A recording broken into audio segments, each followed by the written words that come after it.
Halo kawan-kawan investor logis, kembali lagi bersama saya di sini.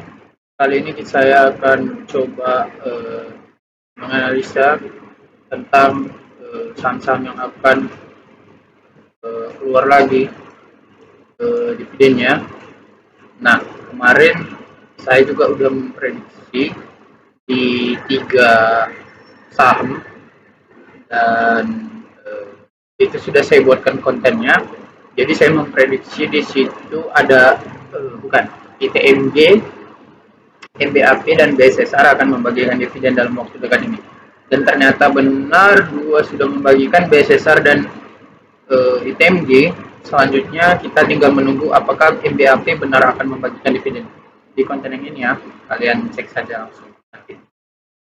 Nah, eh, ada beberapa saham juga yang saya perkirakan dalam waktu dekat ini akan membagikan dividen juga dari sektor energi dan ya berhubungan dengan batu bara juga ketiganya. Nah, kan kita sudah prediksi itu BSSR, ITMG, dan MBAP akan membagikan dividen. Cuman MBAP yang belum kan.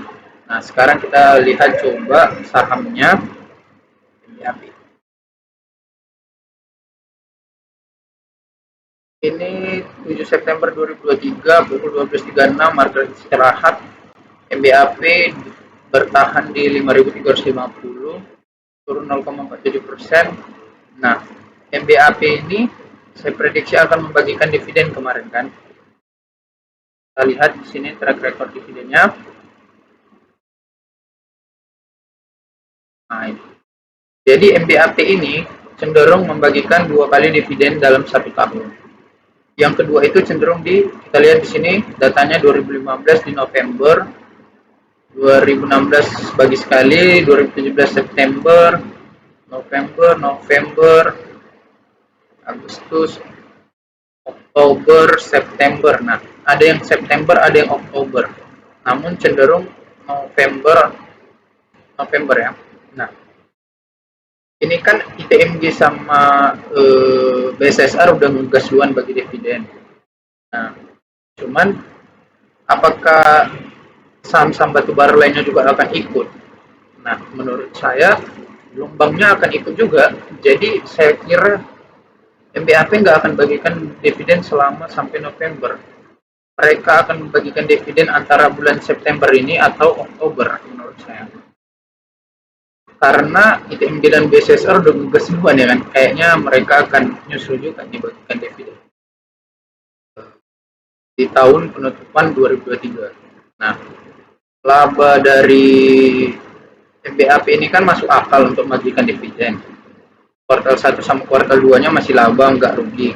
Ya memang jauh sekali ketinggalan dari kuartal 1 dan kuartal 2. Dan saya kira memang pasti laba MBAP di 2023 akan kalah sama laba MBAP di tahun 2022. 2022 kan mereka untung 2,7 triliun ini. Nah, pasti 2023 di bawah ini menurut saya. Karena dari kuartal 1 kuartal 2 kecil sekali, hanya 160 miliar dan 168 miliar. Jadi, menurut saya dividen MBAP pun di tahun 2023 ini tentu akan lebih kecil daripada dividennya di tahun 2022. Nah, dividennya tahun 2022 itu kan ada 2 kali, 523 dan 1000, artinya 1500-an sekian lah. Jadi 2023 ini dia bagi 900, nanti menurut saya di akhir bulannya akan lebih kecil seperti itu. Tapi ya tergantung dengan laba kuartal 3 dan kuartal 4 MBAP juga. Kalau labanya tiba-tiba besar, kita kan nggak tahu. Kalau labanya tiba-tiba besar, mungkin dividennya akan lebih besar, tapi menurut saya akan cukup berat sih. Dividen MBAP akan lebih besar dari tahun 2022. Sekarang saya juga telah menganalisa dan saya melihat track record dividen, ternyata Adaro itu juga akan membagikan dividen sepertinya. Nah, harga sahamnya ini sudah naik terus ya, 1 minggu terakhir sudah naik 7,4%. 1 bulan terakhir naik 21% nih, bayangkan 1 bulan terakhir naik 21%. 3 bulan terakhir naik 32%. Naik terus kan sama Adaro. Secara eh, riwayat pembagian dividen, mereka ini membagikan dividen 2 kali 1 tahun. ada yang Desember, November, November, Desember, Desember, Desember, Desember, Desember, Desember, Desember, Desember semuanya. Nah, jadi eh, mungkin juga Adaro akan membagikan Desember, tapi saya kira mungkin bisa jadi lebih cepat di November atau di Oktober, karena ya seperti TMJ dan BSSR mereka ngegas duluan ya, cepat bagikan dividennya untuk tahun akhir di 2023. Nah, eh, saya kira dividen dari Adaro juga akan besar karena labanya juga besar. Kuartal 1 2023 saja mereka sudah menghasilkan 7,8 triliun, kuartal 2 7 triliun. Sementara di 2022 kuartal 1 itu mereka 6,3 triliun dan kuartal 2 memang 13 triliun. Namun ini juga bisa jadi akan menjadi besar di kuartal 3 dan kuartal 4. Mengingat harga batu bara stabil di atas $100. Nah, laba kuartal 22 laba tahun 2022 mereka ini kan yang paling besar sepanjang sejarah, 44 triliun. Saya kira memang laba 2023 tidak akan melewati 44 triliun, cuman tidak akan terlalu jauh dari 44 triliun. Ya otomatis dividennya juga akan besar menurut saya. Dividen 2022 ini kalau kita jumlahkan kan sebesar sekitar 392 ya, 392. Nah, itu di atas 10% pasti kalau harga sahamnya segini. Kita lihat dividen yield-nya terakhir kali. Nah, dividen yield-nya 17% guys. Jadi menurut saya di 2023 ini Adaro juga akan bagikan dividen lebih besar daripada 2022 ya. Saya harap begitu sih, cuman sepertinya akan berat ya, akan berat. Berbeda dengan saham, ada saham batubara juga yang labanya itu justru lebih besar di kuartal 1 2023 dan kuartal 2 ketimbang laba tahun 2022. Nah, saya juga melihat bahwasanya UNTR ini akan membagikan dividen dalam waktu dekat. Kalau kalian lihat track recordnya bagi dividen di sini, ya ini cenderung membagikan dividen Oktober, Oktober, Oktober, Oktober, Oktober, ada juga September, September, Oktober, Oktober, Oktober. Nah, jadi menurut saya UNTR ini juga akan membagikan dividen antara di bulan September atau Oktober. Nah, kalau besaran dividennya berapa? Coba kita lihat di sini. Nah, laba kuartal 22, laba tahun 2022 ini kan 22,9 triliun. Jadi secara kuartal 1 5,8 triliun, kuartal 2 6,4 triliun. Nah, kuartal 1 dan kuartal 2 2023 dari UNTR ini melampaui laba dari kuartal 1 dan kuartal 2 2022. Sementara kalau kita lihat laba tahun 2022 itu tinggi sekali, 22,9 triliun. Saya kira ini laba tertingginya selama sejarahnya. 22,9 triliun.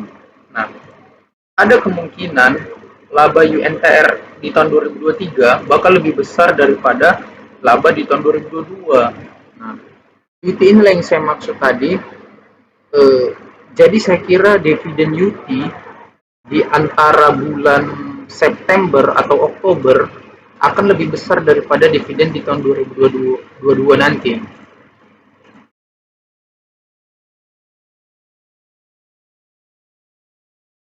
Kalau kita lihat secara jumlah nanti mungkin 2023 akan menjadi dividen terbesar ya sepanjang sejarahnya. Karena ini saja udah 6.000 kan di April 2023. Yang jelas UT akan membagikan dividen yang besar menurut saya. UT akan membagikan dividen yang besar. Harga sahamnya saat ini masih sangat murah guys untuk calon dividen yang besar. Karena valuasinya di PE ratio masih 4,6 dan value-nya masih 1,4. Dengan peluang yang seperti ini. Nah, ini saja sudah berapa triliun ya? 5,8 tambah 6,4. Sudah 12 triliun lebih mereka hasilkan untuk 2 kuartal saja labanya yang mereka sudah kumpulkan. Jadi menurut saya dividen dari UNTR ini akan lebih besar daripada tahun sebelumnya. Karena harga sahamnya saat ini masih murah, saya kira akan sangat cocok timingnya untuk kita masuk. Apalagi harga sahamnya hari ini turun ya. Nah, saya bukan menyuruh-nyuruh untuk beli saham UNTR, tapi saya juga ingin memberitahu saja bahwasanya secara riwayat memang jelas datanya. Mereka ini sepertinya akan bagi Oktober atau September. Menurut saya di Oktober awal dividennya akan dibagikan. Jadi UNTR inilah yang paling bagus untuk kita kalau mau masuk, karena yang lainnya PBV-nya udah terlalu tinggi dan dividen yield-nya cenderung kecil kita tafsirkan. Kenapa? Karena laba kuartal 1 dan kuartal 2-nya lebih kecil dari tahun sebelumnya. Gitu. Jadi, yang paling saya rekomendasikan untuk mendapatkan dividen besar ya memang UNTR ini menurut saya di harga yang segini. Kalau misalnya nanti timbullah berita bahwasannya UNTR ini akan bagikan dividen, pasti harga sahamnya langsung terbang drastis, entah 5% atau 6% menurut saya. Karena itu tadi dividennya pasti besar. Oke, itu saja yang bisa saya bagikan. Jadi tiga saham itu ya guys, Adaro, MBAP, sama UNTR yang akan membagikan dividen dalam waktu dekat ini. Antara bulan ini, September, atau Oktober, atau November. Menurut saya sih itu. Ya, kalau kita untung-untung 6-10% dalam waktu 3 bulan, siapa yang nggak mau kan gitu. Apalagi kalau kita mau tujuan jangka panjang mainnya kan. Kalau Adaro itu eh, valuasinya masih masih dibilangkan wajar ya, apalagi ada ruin. Ratio-nya 2, book value-nya masih 0,96. Saya kira hari ini udah satunya di 3.000. ROE besar. Oh ya, 3.010. Nah, di 3.000-an book value-nya ini harga wajarnya. Ya udah, harga segini kan masih di bawah harga wajar. Ya wajar saja sih, masih sanggup kita untuk masih masuk akal kalau kita masuk ke Adaro gitu. Jadi itu aja guys, tapi yang paling saya utamakan ya UNTR ini sih yang saya sarankan karena memang dia secara track record lebih dekat jaraknya akan membagikan dividen antara bulan ini sama bulan depan, bulan 10 kan. Dan dividen yieldnya juga kemungkinan akan lebih besar karena secara laba kuartalnya masuk akal, laba kuartalnya besar. Itu aja yang bisa saya bagikan kali ini, semoga bermanfaat untuk kawan-kawan. Apabila saya ada salah mengasih data, silakan dikoreksi di kolom komentar. Jangan lupa subscribe channel ini juga ya kawan-kawan. Semoga bermanfaat untuk kita semua. Terima kasih.